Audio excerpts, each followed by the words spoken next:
Ini model pemimpin yang mengundang masyarakat ke rumahnya. Saya yang akan datang ke rumah masyarakat.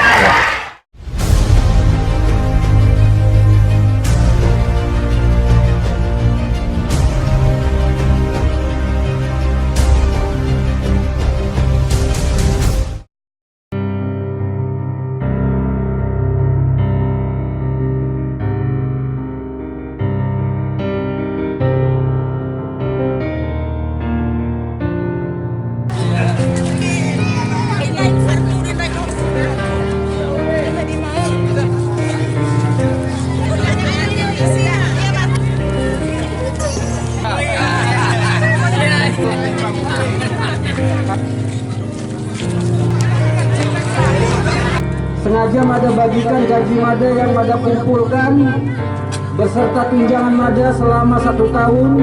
Nah, insya Allah kita akan buat setiap kelurahan ada rumah aspirasi. Rumah aspirasi ini akan membantu masyarakat kita dalam persoalan pemberdayaan ekonomi.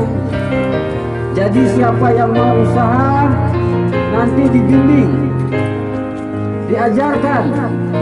Nah, di rumah aspirasi ini anak-anak kita nanti akan diarahkan.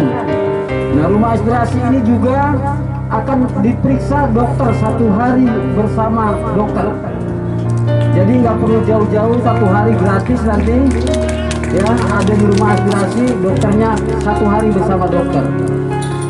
Nah, siapa yang melahirkan langsung dilaporkan di rumah aspirasi, langsung keluar akte kelahiran. Nah, yang belum memiliki BPJS, bagi keluarga kita yang belum mampu silakan urus, karena sudah kita siapkan anggarannya. Urus lewat lurahnya. Cipanya wali kota dari BPJS dari masyarakat Dawarang. Alhamdulillah Rabbal Alamin.